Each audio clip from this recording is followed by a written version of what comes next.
Dita e djeshme ka zënë një fokus të veçantë në fermën VIP, teksa Adioni tashmë ka shpallur një luftë të hapur me mimozën. Më vjen shumë keq në fakt që në një format si ferma, ku shikueshmëria është e frikshme, ku ndjekshmëria është e madhe, dëgjojmë ofendime të tipit më të rënd, dëgjojmë ofendime që ne si shqiptar nuk duam t'i dëgjojmë. Do të thënë ta dëgjojmë nga një djalë i ri, i cili është një djalë me vizione për t'u ndërtuar artist,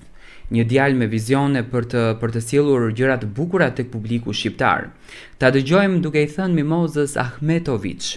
duke ofenduar Mimozën për të dytën herë në origjinën e saj, në kulturën e saj, ndoshta edhe pse ka marrë një burr i cili nuk është me shtetësi shqiptare,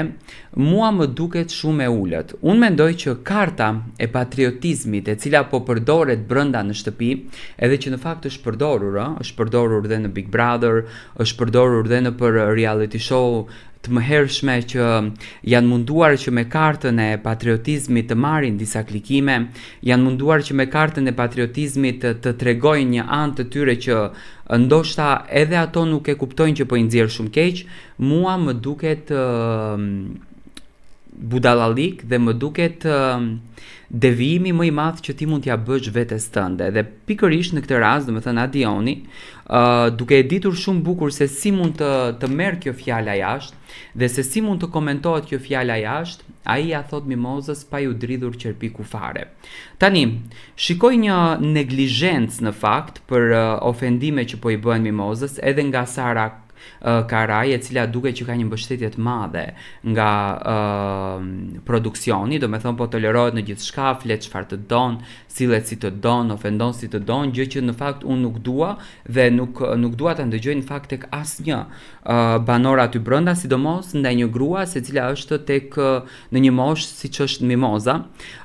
duke që mundohen domethënë ta ulin Mimozën. Unë mendoj që është ky presioni i madh. Adioni dhe Ola e treguan gjatë një bisede që kanë dalë jashtë shtëpisë, domethënë janë të përkëdhelur nga produksioni, pati një reagim nga ana e produksionit ku thanë që kujdes mikrofonin, domethënë këtu ka diçka që po fshihet, por ajo e dalur e jashtë shtëpisë, unë mendoj që natën kur Adioni ka ikur për Kosovë, i është dhënë një informacion dhe ka një lloj informacioni se si qëndron Mimoza jashtë, se çfarë shikueshmërie ka Mimoza jashtë, se çfarë klikimesh ka, sepse nga një është për të çuditur, nga një shoqëri e madhe që kishin mes njëri tjetrit, ato të dy nuk flasin tashmë me njëri tjetrin, domethënë kanë krijuar një armiqësi. Unë mendoj që produksioni duhet të ndërhyjë dhe nuk duhet përdorur terme Ahmetović. Mimoza e ka dëshmuar që është një shqiptare me taban sepse gjithmonë i ka kushtuar poezitë e saj dhe veprat e saj kombit shqiptar, artit shqiptar, dashurisë shqiptare, respektit shqiptar, nënës shqiptare dhe meritës shqiptare. Dhe në këtë rast të ofendohet nga një djalë i ri, i cili vetëm në kuadër të inatit edhe të mlefit e quan Mimozën Ahmetović dhe produksioni nuk reagon, duke edhe ju shpëtuar nga goja në fakt informacione nga jashtë, mua më duket e dhimbshme. Mendoj që edhe familja Adionit në këtë rast nuk janë të lumtur për sjelljen që tregoni biri, se në fund të ditës ne i pam familjen e tij, domethënë ai kishte një nënë të mrekullueshme, kishte një baba të mrekullueshëm që jam i bindur që nuk e kanë rritur me këtë gjuhën e urrëties, kushtuar kundër drejt